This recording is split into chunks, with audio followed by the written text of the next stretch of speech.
ವಾಸಿಸುವ ಈ ವಿಶ್ವದಲ್ಲಿ ಎರಡು ಸಂಗತಿಗಳನ್ನು ನಾವು ಗಮನಿಸಬೇಕು. ಯಾವ ಎರಡು ಸಂಗತಿಗಳನ್ನು ಗಮನಿಸುವುದು ಅಂದ್ರೆ, ಇಲ್ಲಿ ನಾವು ವಾಸಿಸುವ ಈ ಪ್ರಪಂಚ ಎರಡು ವಿಧವಾಗಿದೆ. ಒಂದು ಜಡ ಪ್ರಪಂಚ, ಇನ್ನೊಂದು ಜೀವ ಪ್ರಪಂಚ.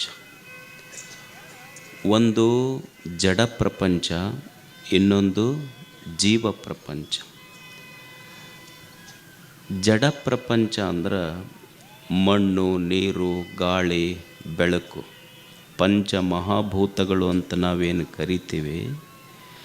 ಮಣ್ಣು, ನೀರ, ಗಾಳಿ, ಬೆಳಕ, ಬೈಲ ಇದೇನಿದೆ ಇದು ಜಡ ಪ್ರಪಂಚ. ಇದು ಜೀವ ಪ್ರಪಂಚ ಅಂದ್ರೆ ಮನುಷ್ಯನಾದಿಯಾಗಿ ಸಕಲ ಪಶು ಪಕ್ಷಿ ಪ್ರಾಣಿಗಳದಾವಲ್ಲ, ಇದು ಜೀವ ಪ್ರಪಂಚ.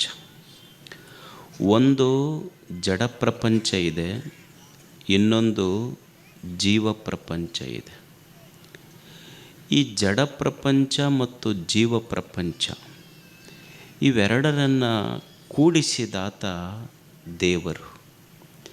ಈ ಜಡ ಪ್ರಪಂಚ ಮತ್ತು ಜೀವ ಪ್ರಪಂಚ ಇವೆರಡನ್ನು ಕೂಡಿಸಿದಾತ ದೇವರು. ದೇವನ ಇಚ್ಛೆ ಏನು ಅಂದ್ರೆ, ಜೀವ ಪ್ರಪಂಚ ಏನಿದೆ, ಸಾಕದು ರೀಸೌಂಡ್ ಆಗ್ತೈತೆ, ಎಕೋ ಮಾಡಬೇಡ, ಸಾಕು. ಜೀವ ಪ್ರಪಂಚ ದೇವನ ಇಚ್ಛೆ ಏನು ಅಂದ್ರೆ, ಈ ಮಣ್ಣ, ನೀರ, ಗಾಳಿ, ಬೆಳಕ, ಬೈಲ ಇದೇನು ಜಡ ಪ್ರಪಂಚ ಇದೆಯಲ್ಲ, ಶಬ್ದ, ಸ್ಪರ್ಶ, ರೂಪ, ರಸ, ಗಂಧಗಳು ಈ ಜಗತ್ತಿನಲ್ಲಿವೆಯಲ್ಲ, ಇವೆಲ್ಲವುಗಳನ್ನು ಅನುಭವಿಸುವ ಈ ಜೀವ ಈ ಜಗತ್ತನ್ನು ಅನುಭವಿಸಿ ಸಂತೋಷವಾಗಿರಬೇಕನ್ನೋದು ದೇವನ ಇಚ್ಛೆ. ದೇವನ ಇಚ್ಛೆ ಏನು ಅಂದ್ರೆ, ಜಗತ್ತ ಕೆಟ್ಟಿರಬಾರದು, ಜೀವಿಗಳು ಸಂತೋಷವಾಗಿರುವುದು ಬಿಟ್ಟಿರಬಾರದು. ಇದು ದೇವನ ಇಚ್ಛೆ. ಇದು ನಾವು ಈ ಜಗತ್ತನ್ನು ಹೆಂಗೆ ಅನುಭವಿಸ್ಬೇಕು ಅಂದ್ರೆ, ನಾವು ಈ ಜಗತ್ತನ್ನು ಅನುಭವಿಸಿದರೆ ಈ ಜಗತ್ತು ಕೆಟ್ಟಿರಬಾರದು, ಹಂಗೆ ಈ ಜಗತ್ತನ್ನು ಅನುಭವಿಸಬೇಕು. ನಮ್ಮ ಅನುಭವ ಹೆಂಗಿರಬೇಕು ಅಂದ್ರೆ, ನಮ್ಮ ಅನುಭವದಿಂದ ಈ ಜಗತ್ತು ಕೆಟ್ಟಿರಬಾರದು, ಹಂಗೆ ಈ ಜಗತ್ತನ್ನು ಅನುಭವಿಸಿ ನಾವು ಸಂತೋಷವಾಗಿರಬೇಕು. ನಮ್ಮ ಸಂತೋಷಕ್ಕಾಗಿ ಜಗತ್ತನ್ನು ಕೆಡಿಸಬಾರ್ದು ಮನುಷ್ಯ.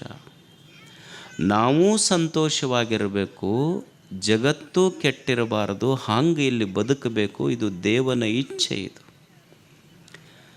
ಜಗತ್ತು ಕೆಟ್ಟಿರಬಾರದು, ಜೀವಿಗಳು ಸಂತೋಷವಾಗಿರುವುದು ಬಿಟ್ಟಿರಬಾರದು. ಜಗತ್ತು ಕೆಡಬಾರದು, ಜೀವಿಗಳು ಸಂತೋಷವಾಗಿರಬೇಕನ್ನುವುದು ದೇವನ ಇಚ್ಛೆ. ಇದು ನೀವು ನಿಸರ್ಗವನ್ನು ಒಂದು ಕ್ಷಣ ಹಿಂಗೆ ನೋಡ್ರಿ. ನಿಸರ್ಗ ಹೆಂಗೆ ಬದುಕ್ತೈತಿ, ಮನುಷ್ಯ ಹೆಂಗೆ ಬದುಕ್ತಾನೆ. ಮನುಷ್ಯ ಏನ ಮಾಡಲಿ, ಈ ಜಗತ್ತನ್ನು ತಾನು ಅನುಭವಿಸುವಾಗ ಮನುಷ್ಯ ಈ ಜಗತ್ತನ್ನು ಕೆಡಿಸಿ ಬದುಕ್ತಾನಾತ. ಆದರೆ ನಿಸರ್ಗ ಹಂಗೆ ಬದುಕೋದಿಲ್ಲ, ಅದು ಕೆಟ್ಟದ್ದನ್ನು ಸರಿ ಮಾಡ್ತೈತಿ. ಈಗ ನೀವು ಮನ್ಯಾಗ ಆಕಳ ಸಾಕಿರಿ, ನೀವು ಮನೆಯಲ್ಲಿ ಸಾಕಿದ ಆಕಳಿಗೆ ನೀವೇನು ಅಮೃತ ಹಾಕಿರೇನು, ಅದಕ್ಕೇನು ಹಾಕಿರಿ? ನೀವು ಬೆಳಿಗ್ಗೆ ಎದ್ದು ಕೂಡಲೇ ನೀವು ಉಂಡು ಮುಸುರಿ ನೀರು ಹಾಕಿರಿಲ್ಲ. ಅದಕ್ಕೆ ನೀವು ತೊಳ್ಕೊಂಡು ಎಂಜಲು ನೀರು, ಮುಸುರಿ ನೀರು ನಿಮ್ಮ ಮನೆಯೊಳಗೆ ಸಾಕಿದ ಆಕಳಿಗೆ ನೀವು ಹಾಕಿರಿ.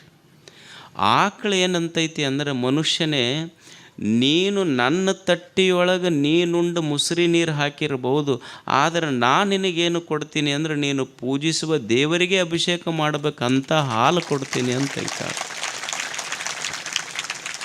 ಮತ್ತು ಅಕಸ್ಮಾತ್ ತಾನು ಚಲೋ ಹಾಲು ಕುಡ್ದು ಅದು ಮುಸುರಿ ನೀರು ನಮಗೆ ಕೊಟ್ಟಿದ್ರೆ ನಾವೇನಾರ ಆಕಳ ಕಟ್ತಿದ್ವೇನು?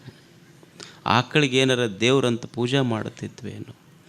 ನಿಸರ್ಗ ಎಷ್ಟು ಅದ್ಭುತವಾಗಿ ಬದುಕೈತಲ್ಲ. ಕೆಟ್ಟದ್ದು ತೊಗೊಂಡೈತಿ, ಮುಸುರಿ ನೀರು ಕುಡ್ದೈತಿ, ಹಾಲು ಕೊಟ್ಟೈತಿ. What A beautiful mechanism. ಏನು ದೇವರು ಅದರೊಳಗೆ ಎಂಥ ಟೆಕ್ನಾಲಜಿ ಇಟ್ಟಿರಬೇಡ.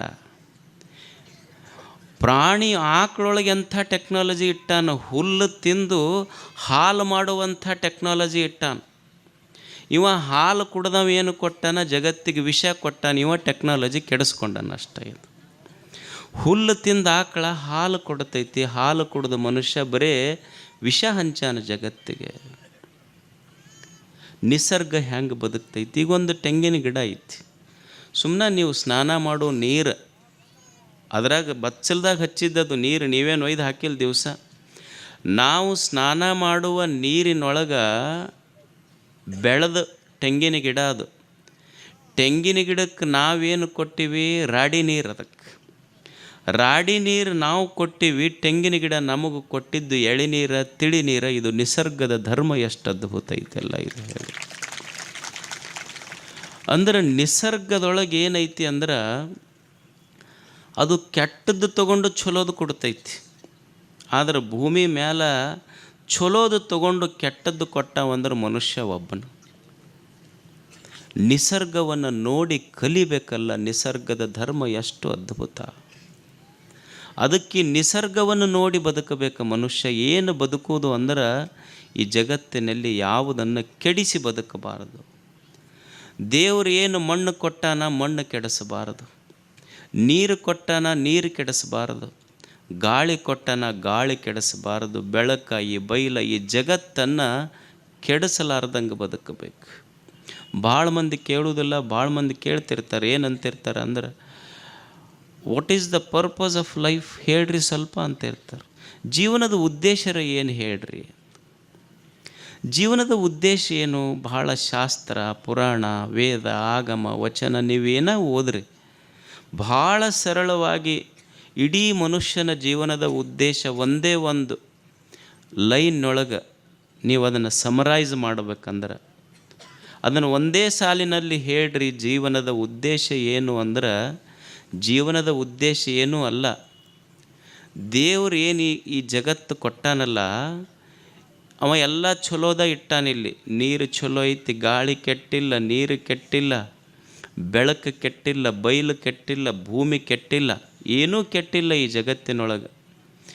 ಜೀವನದ ನಿಜವಾದ ಉದ್ದೇಶ ಏನು ಅಂದ್ರೆ, ದೇವ್ರೇನು ಈ ಸುಂದರವಾದ ಜಗತ್ತನ್ನು ಕೊಟ್ಟಾನಲ್ಲ, ಇದನ್ನು ಕೆಡಿಸಲಾರ್ದಂಗೆ ನೀ ಬದುಕಿದೆ ಅಂದ್ರೆ ಅದೇ ನಿಜವಾದ ಜೀವನದ ಉದ್ದೇಶ. ಇದಕ್ಕಿಂತ ದೊಡ್ಡ ಉದ್ದೇಶ ಏನೂ ಇಲ್ಲ ಜಗತ್ತಿನಲ್ಲಿ. ದೇವ್ರು ಏನು ಈ ಜಗತ್ತು ಕೊಟ್ಟಾನ, ಇದನ್ನು ಕೆಡಿಸದಂಗೆ ಮನುಷ್ಯ ಬದುಕಬೇಕಷ್ಟೆ. ಸುಂದರವಾದ ಈ ಜಗತ್ತು ಕೊಟ್ಟಾನ, ಇದನ್ನು ಕೆಡಿಸಬೇಡ ಮನುಷ್ಯನೇ.